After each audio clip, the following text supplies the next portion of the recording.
This is the Garrett ACE 200, a powerful entry-level metal detector that is both very affordable and very simple to learn.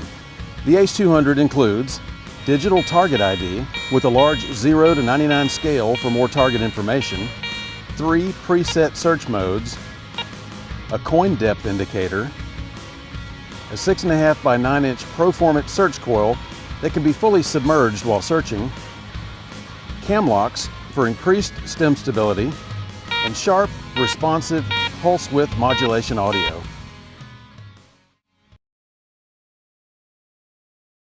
Assembly of your new ACE detector is very simple. Loosen the lower cam lock and extend the lower stem. Insert the mounting washers. Connect the search coil to the stem and hand tighten the wing nut.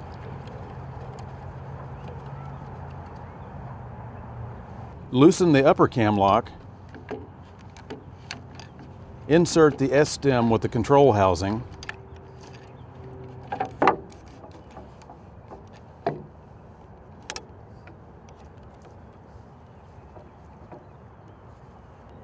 Adjust the lower stem to a comfortable height and hand tighten the cam locks. Wrap the coil cable snugly around the stem with the first turn over the stem. Insert the coil connector into the control housing connector and hand tighten.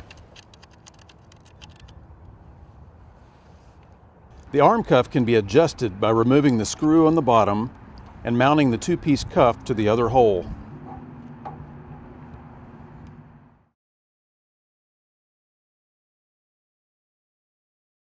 To power on the detector, simply press the power button. To power off, press the power button again. To restore your detector to factory settings, simply press and hold the power button for about 5 seconds until you hear that double beep, and you'll notice that it is switched back into coins mode, which is your factory default setting. When your ACE 200's batteries become weak, this low battery indicator will switch on. You'll still maintain full performance, but this symbol means that it's time to replace your batteries soon.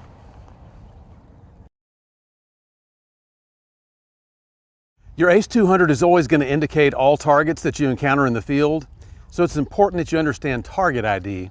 Let's take a look at that. The ACE 200's target ID includes this target ID legend at the top. This lower scale indicates your current discrimination pattern, or what targets your detector will sound on. Anytime your detector locates a target ID cursor will appear on the upper scale. If the target ID cursor appears above a segment that is not active because of the mode you're using, the detector will remain silent. Each target will show with a more precise digital target ID, assigning it a value between 0 and 99. Ferrous or iron items will indicate more toward the left side of your target ID legend, and they'll show with lower numbers. Non-ferrous items or targets with higher conductivity will display more toward the right with higher target ID numbers. And when a target's encountered, you'll also notice that its depth is indicated in 2-inch increments. This depth indicator is calibrated for coin-sized items. Be aware that metal items that are very tiny, much smaller than a coin, may actually be sitting shallower than what they show. And the other way around, items that are very large, much larger than a coin, may actually be deeper in the ground than what they indicate on the screen. So keep in mind that the depth indicator is based on coin-sized objects. Also, for your digital target ID, it's important to take note that you want to get your target centered, get it pinpointed as best you can. If you got your target very well centered and you keep your coil swing very level and very flat above the target, you're going to get a more precise target ID. The ACE 200 makes 3 distinctive tones based on a metal's conductivity. I've got 3 targets on the ground laid out here, so let's go over those and let's listen to these 3 tones.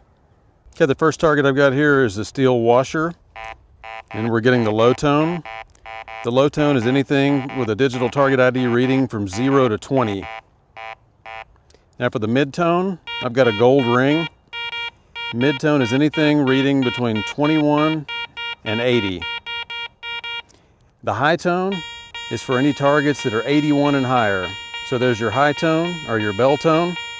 Again, high tone, mid-tone, and low tone.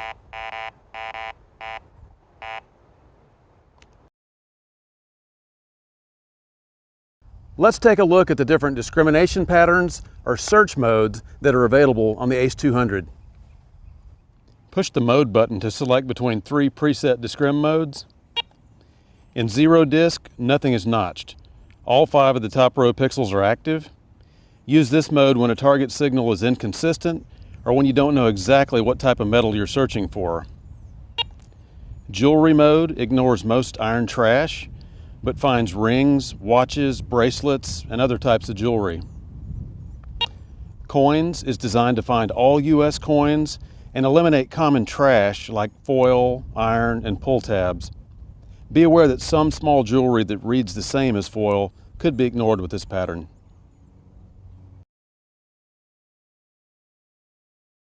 There are 4 levels of sensitivity. Increase your sensitivity when you're searching for a very small item or a very deep item. Decrease your sensitivity level when the detector is behaving erratically due to excessive metallic trash or highly mineralized grounds. It's time to begin searching with your ACE detector. If you're new to metal detecting, try hunting in areas with sandy and loose soil, or maybe even a playground lot, to make it easier to learn how to use your detector to pinpoint and dig targets. Keep the coil close to the soil at all times and swing it very level for the best results. Walk slowly in a straight line, swinging the search coil side to side at a rate of about 2 to 5 feet per second. Overlap the coil by half its length over each search area. When you find a target, it's very important to pinpoint as best you can. This will help you recover your target faster and to dig a smaller hole. Draw an imaginary X on the ground with the search coil at the place where the maximum sound occurs. Many veteran treasure hunters will scan back and forth over the suspected target area and then move to the side in order to scan again in a perpendicular fashion over the same area. Dig your recovery hole at the cross point of your imaginary X. Always make as small a hole as possible and always fill in your dig area completely. To better understand your ACE 200, it's recommended that you do some bench testing. I have a variety of targets here, so we should be able to hear the low tone, the mid tone, and the high tone or bell tone. And you'll also see the digital target ID numbers on here. Keep in mind with this detector, with the ACE 200, you should not expect all targets to read exactly the same as they do on other detectors with their digital target ID or their VDI. This would include even the ACE 300 and 400. You will see some different numbers on the 200. So the important thing of bench testing is learn the machine you're going to use, learn the sounds, and learn the digital ID numbers that you're going to see. So I've got first a bottle cap, low tone, low numbers. Also got an iron nail. And if you notice, as I change the orientation of this iron, it can change the numbers and the reading on that. So learn as you scan things during your bench testing. Here's a little gold ring. More of a mid-tone, reading about 32. Piece of aluminum foil. A little bit lower number falls back into that low tone sound. Now, all different sizes of foil might give you different readings, so practice with different size targets. Here's a nickel.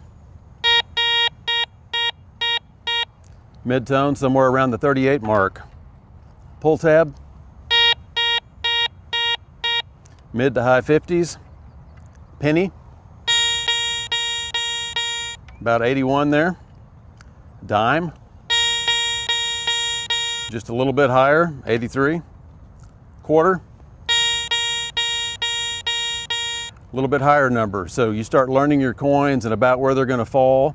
But keep in mind, orientation can come into play on how things read. So that's important. So once you've done some air testing with your targets, you'll want to take them and create a test plot. Clean out a patch of dirt, make sure there's no trash, no metal in the ground, and then bury some of these targets at different depths, different orientations, standing up versus laying flat. Scan back over them again and see how these things read, see what the numbers are, see how they sound. The point of bench testing and the point of doing a dirt plot test is to better learn the machine you're going to use out there, and it's going to make you a better detectorist in the field. When this low battery indicator appears, it's time to change batteries soon. Nickel metal hydride rechargeable batteries can be used, but they may have a shorter life per charge than standard alkaline batteries. 1.5 volt lithium batteries can also be used, but 3.7 volt lithium batteries will damage the detector and should not be used. Access the batteries by sliding the cover off the control housing. Remove the batteries when the detector will be stored more than 30 days. Avoid extreme temperatures, such as storing detectors in a car trunk during the summer or in sub-freezing weather. Periodically disassemble your detector and clean the stems, control housing, and search coil with a damp cloth. Protect your search coil from scratches and chips by installing a Garrett coil cover.